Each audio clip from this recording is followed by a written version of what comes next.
Gold ಅನ್ನುವಂಥದ್ದು 2022-23ನೇ ಸಾಲಿಗೆ ನಮ್ಮ ಫೀಲ್ಡ್ಗೆ ಪಾದಾರ್ಪಣೆಯನ್ನು ಮಾಡುತ್ತೆ ಕಂಪ್ನಿ. ಅದ್ರ ಕೆಲಸ ಏನು ಅಂದರೆ ಜಸ್ಟ್ ಒಂದು ವೆಬ್ಸೈಟನ್ನು ಕ್ರಿಯೇಟ್ ಮಾಡಿರ್ತಾರೆ, ಒಂದು ಆ್ಯಪನ್ನು ಕ್ರಿಯೇಟ್ ಮಾಡಿರ್ತಾರೆ. ಈ ಜನಗಳು ಏನಾಗುತ್ತೆ ಅಂದರೆ ನೋಡಿ ಸ್ನೇಹಿತರೆ, ದಯಮಾಡಿ ಕರ್ನಾಟಕದ ಜನತೆ, ನಮ್ಮ ಭಾರತದಲ್ಲಿ ಏನು ದೊಡ್ಡ ದೊಡ್ಡ ಜ್ಯುವೆಲರ್ಸಿಗಳು, ನಾನೆಲ್ಲ ಮಾಹಿತಿಯನ್ನು ಬಿಚ್ಚಿ ಹೇಳ್ತೀನಿ ಇವತ್ತು. ನೀವು ಚಿನ್ನದ ಮೇಲೆ ಇನ್ವೆಸ್ಟ್ಮೆಂಟ್ ಮಾಡುವಂಥ ಸಂದರ್ಭದಲ್ಲಿ ನಿಮ್ಮ ಮೈ ಮೇಲೆಲ್ಲ ಪ್ರಜ್ಞೆ ಇದ್ದು ನೀವು ಇನ್ವೆಸ್ಟ್ಮೆಂಟ್ಗಳನ್ನು ಮಾಡಬೇಕಾಗ್ತದೆ. ಇವತ್ತು ಅವನು ಯಾವನೋ ಒಬ್ಬ ಜಾರ್ ಗೋಲ್ಡ್ ಕಂಪ್ನಿ ಓನರು, ಯಾರೋ 3-4 ಜನ ಪಾರ್ಟ್ನರ್ಸ್ ಇದ್ದಾರೆ, ಇನ್ವೆಸ್ಟ್ಮೆಂಟ್ ಇದ್ದಾರೆ, ಒಂದು ಆ್ಯಪ್ ಕ್ರಿಯೇಟ್ ಮಾಡಿದ್ರು, ವೆಬ್ಸೈಟ್ ಕ್ರಿಯೇಟ್ ಮಾಡೋದು. ಸ್ನೇಹಿತರೆ, ನೀವು ನಂಬೋದಿಲ್ಲ, ಇವತ್ತು ಹೈಕೋರ್ಟಲ್ಲಿ ಕೇಸ್ ಅಡ್ಮಿಷನ್ ಆಗ್ಬಿಟ್ಟು ಒಂದು ಟ್ರಯಲ್ ನಡೀತಾ ಇದೆ, ಇನ್ವೆಸ್ಟಿಗೇಷನ್ ಸ್ಟಾರ್ಟ್ ಆಗಿದೆ, ಇಡಿ ಅವರು ಪ್ರಾಪರ್ಟಿಗಳನ್ನ ಜಪ್ತಿ ಮಾಡ್ತಿದ್ದಾರೆ. ಈಗ ಏನಾಗಿದೆ ಅಂದರೆ, ಒಂದು ಜಾರ್ ಗೋಲ್ಡ್ ಅನ್ನೋದು ಒಂದು ಆ್ಯಪನ್ನು ಕ್ರಿಯೇಟ್ ಮಾಡಿ ಸ್ನೇಹಿತರೆ, 3,03,00,000 ಜನ ಅಪ್ರಾಕ್ಸಿಮೇಟು ನಮ್ಮ ಕರ್ನಾಟಕದಲ್ಲಿ ಒಂದು 7.5 ಕೋಟಿ ಜನಸಂಖ್ಯೆ ಇದೆ ಅಂತ ತಿಳ್ಕೊಳ್ಳಿ. 3 ಕೋಟಿ ಜನ ಹತ್ರ ದುಡ್ಡು ಇಸ್ಕೊಂಡಿದ್ದಾರೆ ಅಂದರೆ ಅವ್ರು ಇನ್ಯಾವ ಮಟ್ಟಕ್ಕೆ ಅಡ್ವರ್ಟೈಸ್ಮೆಂಟ್ಗಳನ್ನು ಮಾಡಲ್ಲ, ಯಾವ ಮಟ್ಟಕ್ಕೆ ಅವರ ಮನಸ್ಸನ್ನು ಪರಿವರ್ತನೆ ಮಾಡೋದಿಲ್ಲ. 3 ಕೋಟಿ ಜನಗಳ ಹತ್ರ ಜಸ್ಟ್ ಒಂದು 2-2.5 ವರ್ಷ ಅಷ್ಟೇ ಸ್ನೇಹಿತರೆ.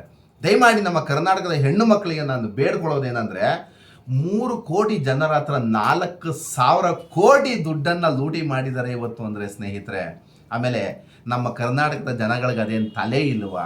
ನಿಮ್ಗೇನೊಬ್ಬರು ಲಾಯರ್ಗಳು ಗೊತ್ತಿರಲ್ವಾ? ನಿಮ್ಗೊಬ್ರು ಆಡಿಟ್ರ್ ಗೊತ್ತಿರಲ್ವಾ? ಅಥವಾ ನಿಮಗೆ ಇನ್ವೆಸ್ಟ್ಮೆಂಟ್ ಮಾಡೋದಕ್ಕೆ ನಿಮಗೆ ಮಾಹಿತಿನೇಗಳೇ ಇರೋದಿಲ್ವಾ? ಯಾರು ಒಬ್ಬರು ಇನ್ವೆಸ್ಟರ್ಸ್ ಯಾರಿದ್ದಾರೆ ನಿಮ್ಮಲ್ಲಿ ಯಾರೋ ಒಬ್ಬರು ಗೈಡರ್ಸ್ ಇರ್ತಾರೆ. ಒಬ್ಬರು ಸಮಾಜದಲ್ಲಿ ನೋಡಿ, ನೀವೆಲ್ಲರೂ ಒಂದು ಪ್ರಾಪರ್ಟಿ ತೊಗೋಬೇಕು ಅಂದ್ರೆ ಒಬ್ಬರು ಲಾಯರ್ನ ಅಸಿಸ್ಟೆಂಟ್ ತೊಗೋಬೇಕಾಗ್ತದೆ. ಏನಾದ್ರು ಒಂದು ಇನ್ವೆಸ್ಟ್ಮೆಂಟ್ ಮಾಡಬೇಕಾಗತ್ತೆ, ಒಬ್ಬ ಆಡಿಟ್ರನೋ CAನೋ ನಿಮ್ಮ ಸಂಪರ್ಕದಲ್ಲಿ ಇಟ್ಕೊಂಡು ನೀವು ದುಡ್ಡನ್ನು ನೀವು ಇನ್ವೆಸ್ಟ್ಮೆಂಟ್ ಮಾಡಬೇಕೇ ಹೊರತು, ಯಾವನೋ ಒಂದು ಮೊಬೈಲಲ್ಲಿ ಕೂತಿರ್ತೀರ, ಮೊಬೈಲೊಂದು ಅಡ್ವರ್ಟೈಸ್ಮೆಂಟ್ ಬರ್ತದೆ, ನೀವು ಇನ್ವೆಸ್ಟ್ಮೆಂಟ್ಗಳನ್ನು ಮಾಡಿಬಿಟ್ಟಿರ್ತೀರ.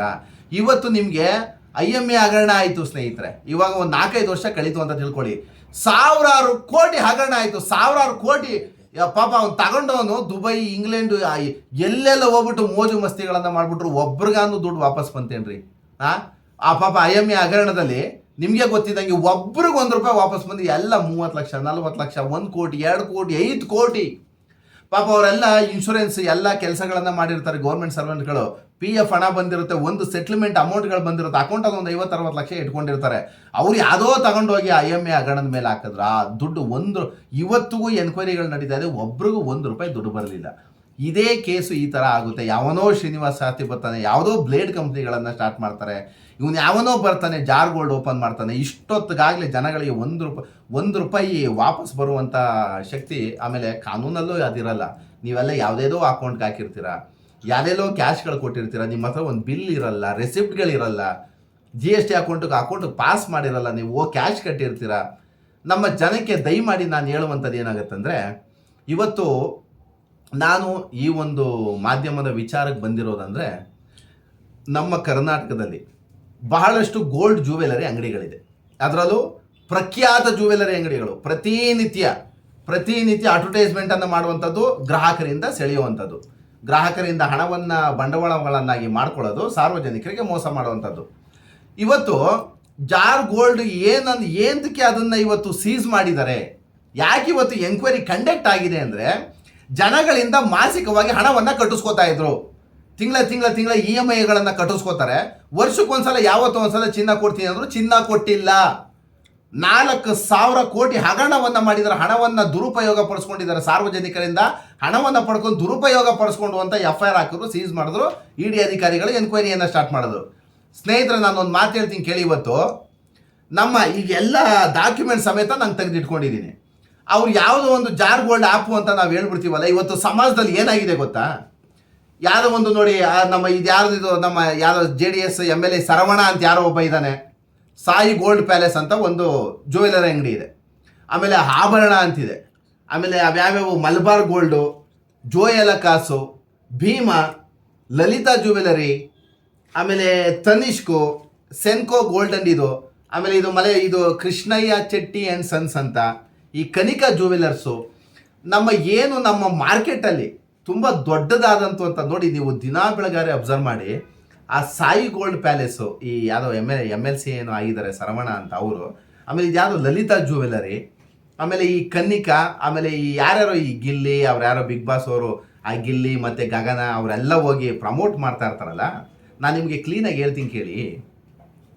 ಇವತ್ತು ಯಾವುದೇ ಒಂದು ಕಂಪನಿ ಗ್ರಾಹಕರಿಂದ ಹಣವನ್ನು ತಗೊಳ್ಬೇಕು ಅಂದರೆ RBI ಲೈಸೆನ್ಸು ಕಂಪಲ್ಸರಿ ಬೇಕೇ ಬೇಕು, ಸೆಬಿ ಲೈಸೆನ್ಸು ಕಂಪಲ್ಸರಿ ಬೇಕೇ ಬೇಕು. ಈ ಯಾವುದೇ ಲೈಸೆನ್ಸ್ಗಳನ್ನು ಪಡೆಯದ ಹೊರತು ನೀವು ಜೂವೆಲರಿ ಅಂಗಡಿಗಳಿರೋದು ಎಂತಕ್ಕೆ? ಚಿನ್ನವನ್ನು ನೀವು ಬಂಡವಾಳವನ್ನು ಹಾಕಿ ಚಿನ್ನವನ್ನು ಖರೀದಿ ಮಾಡಿ ಇಟ್ಕೊಂಡಿರ್ತೀರಾ? ನೀವು ಮಾರಾಟ ಮಾಡೋದಷ್ಟೇ ನಿಮ್ಮ ಹಕ್ಕು. ಕಂಪನಿ ಆ್ಯಕ್ಟ್ನಲ್ಲಿ, ಕಂಪನಿ ಕಾನೂನಿನ ಅಡಿನಲ್ಲಿ ನೀವು ಸಾರ್ವಜನಿಕರಿಂದ ಹಣವನ್ನು ಸಂಗ್ರಹಿಸಿ ಅಂತ ಯಾವುದಾದ್ರು ಒಂದು ಸೆಕ್ಷನ್ ಏನಾದ್ರು ಹೇಳಿದೆಯಾ ನಿಮಗೆ? ಕಂಪನಿ ಆ್ಯಕ್ಟಲ್ಲಿ ಯಾವ ಸೆಕ್ಷನ್ ಹೇಳಿದೆ ನಿಮಗೆ? ಕಂಪನಿ ಕಾನೂನಲ್ಲಿ ಅವಕಾಶನೇ ಇಲ್ಲ. ನೀವೇನಾದ್ರು RBI ಇಂದ ಲೈಸೆನ್ಸ್ ತೊಗೊಂಡು ಬರ್ತೀರಾ ಅಂದರೆ RBI ಲೈಸೆನ್ಸ್ ಕೊಡೋದಿಲ್ಲ ಇವಕ್ಕೆಲ್ಲ. ಸೆಬಿಯಿಂದ ಲೈಸೆನ್ಸ್ ಏನಾದ್ರು ತೊಗೊಂಡ್ಬರ್ತೀರಾ ಅಂದರೆ ಸೆಬಿ ಅಂತೂ ಬೂಟಲ್ಲಿ ಹೊಡೆದು ಆಸೆ ಆಗ್ತಾರೆ. ಇವಕ್ಕೆಲ್ಲ ಗ್ರಾಹಕರಿಂದ ಮೋಸ ಮಾಡುವಂಥ ಕಾನ್ಸೆಪ್ಟ್ಗಳಿಗೆ ಸೆಬಿ ಅಂತೂ ಕೂಲಂಕುಷವಾಗಿ ಹೇಳುತ್ತೆ, ಕಡ್ಡಾಯವಾಗಿ ಸೆಬಿ ಲೈಸೆನ್ಸ್ ಬೇಕೇ ಬೇಕು, ಸೆಬಿ ಅಂತೂ ಪರ್ಮಿಷನ್ ಕೊಡಲ್ಲ. ಇನ್ನು ನಿಮಗೆ ಈ ಸಾಯಿ ಗೋಲ್ಡ್ ಪ್ಯಾಲೇಸ್ಗೋ ಅಥವಾ ಇನ್ನೊಂದಕ್ಕೋ ಲಲಿತಾಗೋ ಲೈಸೆನ್ಸ್ ಕೊಟ್ಟವ್ರು ಯಾರಾಗಾದ್ರೆ? ಗ್ರಾಹಕರಿಂದ ಒಂದು ಕಂಪನಿ ಕಾನೂನಿನ ಪ್ರಕಾರ ನಾನು ಹೇಳ್ತೀನಿ ಕೇಳಿ. ಈಗ ಒಂದು ಜ್ಯುವೆಲ್ಲರಿ ಕಂಪ್ನಿಯನ್ನು ಓಪನ್ ಮಾಡ್ಕೊಂಡ್ರು, ಕಂಪನಿ ಕಾನೂನು ಏನನ್ನುತ್ತೆ?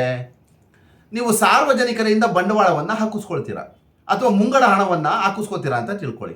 ಒಂದು ಕಂಪನಿಗೆ ಸಾರ್ವಜನಿಕರಿಂದ ಹಣ ಬಂದ ಕೂಡಲೇ ಏನು ಮಾಡಬೇಕು? ಶೇರ್ ಸರ್ಟಿಫಿಕೇಟ್ಗಳನ್ನು ನೀಡಬೇಕು. ಶೇರ್ ಸರ್ಟಿಫಿಕೇಟ್ಗಳನ್ನು ನೀಡಿದರೆ ನೀವು ಈ ಎಲ್ಲ ದೊಡ್ಡ ದೊಡ್ಡ ಜ್ಯುವೆಲರ್ಸು, ಚಿನ್ನದ ಹೆಸರಿನಲ್ಲಿ ಮೋಸ ಮಾಡುವ ನರಭಕ್ಷಕ ಜ್ಯುವೆಲರ್ಸ್ ಅಂಗಡಿಗಳಿಗೆ ನಾನು ಹೇಳ್ತಿರುವಂಥದ್ದು. ಆಮೇಲೆ ನೋಡಿ, ಇನ್ನೊಂದು ಸತ್ಯ ಹೇಳಬೇಕು ಅಂದರೆ ನಿಮಗೆ, ಈ ದೊಡ್ಡ ದೊಡ್ಡ ಜ್ಯುವೆಲರ್ಸ್ ದಿನಾ ಬೆಳಗಾರೆ ಅಡ್ವರ್ಟೈಸ್ಮೆಂಟು. ಏನು ಗೊತ್ತಾ ಇವ್ರದೆಲ್ಲ? ಜನಗಳಿಂದ ದುಡ್ಡನ್ನು ಕಿತ್ಕೊಳ್ಳೋದು, ಲೂಟಿ ಮಾಡೋದು, ಅಷ್ಟೇ ಕೆಲಸ. ದುಡ್ಡು ಈಸ್ಕೋತಾರೆ, ಅವ್ರು ಆರಾಮಾಗಿ ಓಡಾಡ್ತಾ ಇರ್ತಾರೆ, ದೊಡ್ಡ ದೊಡ್ಡ ಬಂಗ್ಲೆ ಕಟ್ಕೋತಾರೆ. ನೀವು ನತದೃಷ್ಟ ಸಾರ್ವಜನಿಕರು. ಚಿನ್ನ ಬೇಕು ಅಂತ ಪಾಪ ಹೆಣ್ಮಕ್ಳು ಎಲ್ಲೆಲ್ಲೋ ಕೂಡಿಕೊಂಡಿರ್ತಾರೆ, ಅದನ್ನು ಹೆಂಗಾನು ಮಾಡಿ ಕಿತ್ಕೊಬಿಡ್ತಾರೆ ಇವರು ಬೆನ್ಸು ಫಾರ್ಚುನರ್ ಓಡಾಡ್ತಾ ಇರ್ತಾರೆ. ಪಾಪ ಇವ್ರು ದುಡ್ಡು ಕಳ್ಕೊಂಡು ಮೋಸ ಹೋಗುವಂಥ ಪರಿಕಲ್ಪನೆಗಳಿವೆಲ್ಲ. ಈ ದೊಡ್ಡ ದೊಡ್ಡ ಜ್ಯುವೆಲರ್ಸಿಗೆ ಹೇಳುವಂಥದ್ದು, ಈಗ ನಾನೊಂದು ಹೇಳ್ತಾ ಇದ್ದೆ, ಕಂಪನಿ ಆ್ಯಕ್ಟಲ್ಲಿ ಹೇಗಿದೆ ಅಂದರೆ ಕಾನೂನು, ನೀವು ಸಾರ್ವಜನಿಕರಿಂದ ಮುಂಗಡ ಹಣವನ್ನು ತಗೊಂಡ ಮೇಲೆ ಅಥವಾ ಬಂಡವಾಳವನ್ನು ಹಾಕಿಸ್ಕೊಂಡ್ಮೇಲೆ ಕಂಪನಿ ಆ್ಯಕ್ಟು ಕ್ಲೀನಾಗಿ ಹೇಳಿದೆ, ನೀವು ಶೇರ್ ಸರ್ಟಿಫಿಕೇಟ್ಗಳನ್ನು ಇಶ್ಯೂ ಮಾಡಲೇಬೇಕು ಅಂತ ಹೇಳಿದೆ. ಯಾವ ಗೋಲ್ಡ್ ಜ್ಯುವೆಲ್ಲರಿ ಅಂಗಡಿಗಳು ಒಬ್ಬ ಗ್ರಾಹಕನಿಗೆ ನೀವು ಶೇರ್ ಸರ್ಟಿಫಿಕೇಟ್ಗಳನ್ನು ನೀಡಿದ್ದೀರಾ? ಒಂದನ್ನು ತೋರಿಸಿ. ನೀವು ಕಂಪನಿಯಿಂದ ಅಷ್ಟು ಬಂಡವಾಳವನ್ನು ಹಾಕಿಸ್ಕೊಂಡ್ಬಿಟ್ರಲ್ಲ, ಸಾವಿರಾರು ಕೋಟಿ ಬಂಡವಾಳವನ್ನು ಹಾಕಿಸ್ಕೊಂಡು ನಿಮ್ಮ ಹತ್ರ ಲಂಸಮ್ ಅಮೌಂಟು ಒಂದು 400 ಕೋಟಿನೋ 500 ಕೋಟಿನೋ 1000 ಕೋಟಿನೋ ಇದೆಯಲ್ಲ, ಆ 1000 ಕೋಟಿಗೆ ಡಿವಿಡೆಂಟ್ಗಳನ್ನು ಬಂಡವಾಳ ಹಾಕಿರೋರಿಗೆ ಲಾಭಾಂಶದ ಮೇಲೆ ಡಿವಿಡೆಂಟ್ ಕೊಡಿ ಅಂತ ಕಂಪನಿ ಆ್ಯಕ್ಟ್ ಹೇಳುತ್ತೆ. ಡಿವಿಡೆಂಟ್ಗಳನ್ನು ಎಲ್ಲಿ ಕೊಟ್ಟಿದ್ದೀರಾ? ಶೇರ್ ಸರ್ಟಿಫಿಕೇಟು ಇಲ್ಲ, ಡಿವಿಡೆಂಟ್ ಸರ್ಟಿಫಿಕೇಟು ಇಲ್ಲ. ಈಗ ನನಗೊಂದು ಡೌಟ್ ಏನಾಗುತ್ತೆ ಅಂದರೆ, ಇವರೆಲ್ಲ ಇಷ್ಟೆಲ್ಲ ಫ್ರಾಡ್ ಮಾಡ್ತಾರಲ್ಲ, ನೀವು ಅರ್ಥ ಮಾಡ್ಕೊಳ್ಳಿ. ಈಗ ಇವರು 1000 ಕೋಟಿದೆ, 1000 ಕೋಟಿ ಒಳಹರಿವು ಬಂತು ಅಂತ ತಿಳ್ಕೊಳ್ಳಿ ಕಂಪ್ನಿ ಅಕೌಂಟ್ಗೆ. GST ಕಟ್ಟಲೇಬೇಕಲ್ವಾ? GST ಕಟ್ಟಿ ಇವರಿಗೆ ಫ್ರೀಯಾಗಿ ಗೋಲ್ಡ್ ಕೊಡುವಂಥ ಅಲ್ಕ ಕೆಲಸ ಅವನು ಯಾಕೆ ಮಾಡ್ತಾನೆ? ಬರೋದೆಲ್ಲ ಸ್ನೇಹಿತರೆ, ನೀವು ದುಡ್ಡು ಹಾಕಿದ್ರೂ GST ಕಟ್ಟಬೇಕು, ಹಾಕ್ಲಿಲ್ಲ ಅಂದರೂ ಕಂಪ್ನಿ ಹಾಕ್ಕೊಂಡು GST ಕಟ್ಟಲೇಬೇಕು. ನೀವು 1000 ಕೋಟಿಗೆ GST ಎಷ್ಟು ಆಗುತ್ತೆ ಅಂತ ಅಂದ್ಕೊಂಡಿದ್ದೀರ ಸ್ನೇಹಿತರೆ? ಆ GST ಅಮೌಂಟ್ ಮಾಡೋ ಅಷ್ಟಲ್ಲೇ ಅವನು ನಿಮ್ಮ ಹತ್ರ ಬಿಸ್ನೆಸ್ ಆ ಅಮೌಂಟನ್ನು ಹಾಕಿಸ್ಕೊಂಡು ಬಿಸ್ನೆಸ್ ಮಾಡದೇ ಇರೋದು ಒಳ್ಳೆಯದವರು. ಎಷ್ಟು ಪರ್ಸೆಂಟೇಜ್ ಹೋಗುತ್ತೆ ಗೊತ್ತಾ ಸ್ನೇಹಿತರೆ? GST ಬಿಲ್ ಯಾರಿಗಾನು 2000 ರೂಪಾಯಿ ಮೇಲೆ ಏನಾದ್ರು ವ್ಯವಹಾರಗಳನ್ನು ಮಾಡಿದ್ರೆ GST ಬಿಲ್ ಕೊಡಲೇಬೇಕು, ಕಂಪಲ್ಸರಿ ಇದೆ. ಈಗೆಲ್ಲ 10,000 50,000 1 ಲಕ್ಷ ಈಸ್ಕೋತಾರಲ್ವ ಈಗ ಬಿಸ್ನೆಸ್ ಮಾಡೋರು. ಈಗ ಅದು ಚಿನ್ನದ ಅಂಗಡಿನಲ್ಲಿ ಅದು ಬೆಲೆ ಬಾಳುವಂಥ ವಸ್ತುಗಳವು. ನಮ್ಮ ಕಾನೂನಲ್ಲಿರೋದು 2,000 ರೂಪಾಯಿ ಮೇಲಿತ್ತು ಅಂದರೆ GST ಬಿಲ್ ಕೊಡಲೇಬೇಕು ಅಂತ ಇದೆ. GST ಅಕೌಂಟ್ಗೆ ದುಡ್ಡು ಹೋಗಬೇಕು. ಇವರೊಂದು 10,000 20,000 50,000 ಹಾಕಿದ್ಮೇಲೆ GST ಬಿಲ್ಲೇ ಕೊಡಬೇಕು. ಈ 10,000 ರೂಪಾಯಿ ಹಾಕಿರೋದೇ GST ಬಿಲ್ ಕಟ್ಟಾಗುತ್ತೆ, GST ಕಟ್ಟಾಗುತ್ತೆ. ಈ GST ಎಲ್ಲ ಹೊಣೆ ಹೊತ್ತವರು ಯಾರು?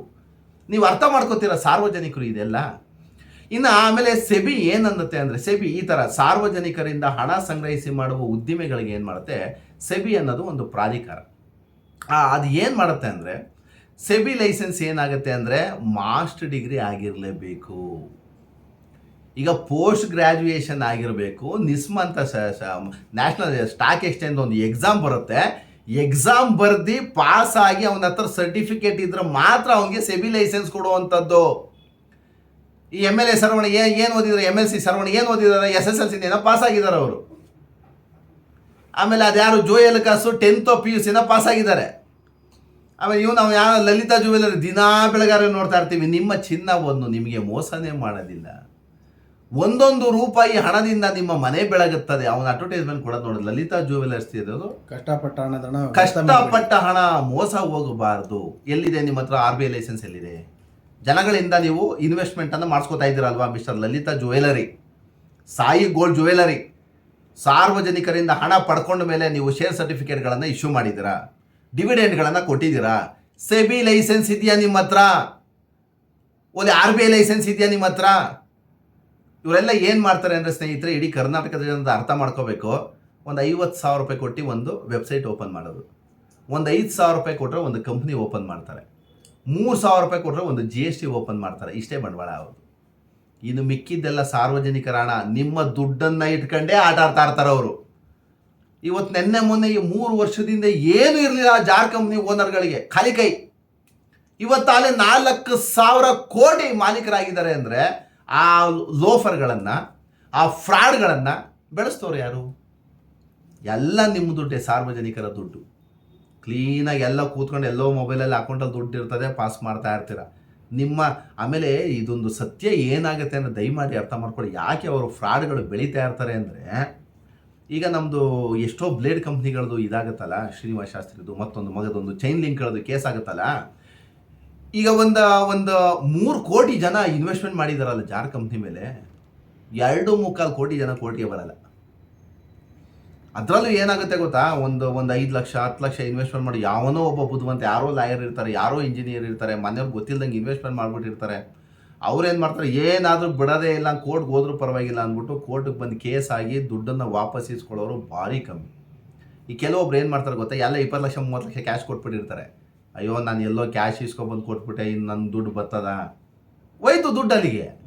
ಕಂಪ್ಲೇಂಟ್ ಹೋಗಿ ಕಂಪ್ಲೇಂಟ್ ಕೊಟ್ಟರೆ ತಾನೇ ಕೇಸ್ ಊರ್ಜಿತ ಆಗುವಂಥದ್ದು. ಇದರಲ್ಲೆಲ್ಲ ಏನಾಗುತ್ತೆ, ಒಂದು 5 ಜನ 10 ಜನ ಕೇಸ್ ಹಾಕೋದು ಹೆಚ್ಚು, ಇನ್ನು ಮಿಕ್ಕಿದೆಲ್ಲ ದುಡ್ಡು ಹೋಯ್ತು ಅವ್ರಿಗೆ. ಇವ್ರು 3 ವರ್ಷ 4 ವರ್ಷ ಈ ಥರ ಲೂಟಿ ಮಾಡ್ಕೊತಾರೆ, ಆರಾಮಾಗಿ ಇಂಗ್ಲೆಂಡ್ಗೂ ಸೆಟ್ಲ್ ಆಯ್ತಾರೆ, ಪಾಸ್ಪೋರ್ಟ್ ವೀಸಾ ಮಾಡಿಸ್ಕೊಂಡು. ಇಲ್ಲಿ ಜನಗಳ ಕಷ್ಟವನ್ನು ನೋಡೋರು ಯಾರು?